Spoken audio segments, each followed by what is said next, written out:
ஈதுல் அத்ஹா ஹஜ்ஜி பெருநாள் வரப்போகுது இல்ல. இந்த நாள்ல மட்டும் ஏன் முஸ்லிம்கள் ஆட்டை அறுத்து குர்பானி கொடுக்குறாங்க? இதுக்கு பின்னாடி உள்ள வரலாறு என்னன்னு தெரியுமா? இப்ராஹிம் அலைஹிஸ்ஸலாம் அவங்களுக்கு பல வருஷமா குழந்தை இல்ல. ஆனா இறைவன் அவங்க தள்ளாடுற வயசுல ஒரு குழந்தையை கொடுத்தான்.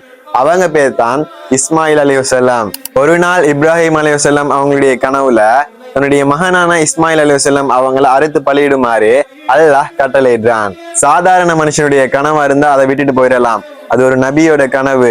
நபியோட கனவு என்ன? வஹி. என்ன ரீசனா இருக்கும்னு சொல்லி நினைக்கிறீங்க? வேற என்ன? சோதனை தான். தான் கண்ட கனவை இஸ்மாயில் அலைஹிஸ்ஸலாம் அவங்க கிட்ட போய் சொல்றாங்க. அதுக்கு இஸ்மாயில் அலைஹிஸ்ஸலாம் அவங்க சொல்றாங்க, என் தந்தையே உங்களுக்கு கட்டளையிட்டதை செய்யுங்க அப்படின்னு சொல்லி சொல்றாங்க. இப்ராஹிம் அலைஹிஸ்ஸலாம் அவங்க தன்னுடைய மகனான இஸ்மாயில் அலைஹிஸ்ஸலாம் அவங்கள மினா அப்படிங்கிற ஒரு இடத்துக்கு கூட்டிட்டு போறாங்க. பலி கொடுக்கவும் தயாராகிறாங்க. அப்படி பலி கொடுக்க தயாராகும் போது வானவர் ஜிப்ரீல் அலைஹிஸ்ஸலாம் அவங்க தோன்றி தன் மகனுக்கு பதிலாக ஒரு ஆடை அனுப்பி அந்த ஆடை அறுத்து பலியிடுமாறு அல்லாஹ் கட்டளையிட்டதா சொல்லி சொல்றாங்க. அல்லாஹுக்காக தன்னுடைய மகனையை தியாகம் செய்ய இருந்த அந்த தியாக திருநாளை தான் நம்ம ஈதுல் அத்ஹா ஹஜ்ஜி பெருநாளா கொண்டாடுறோம்.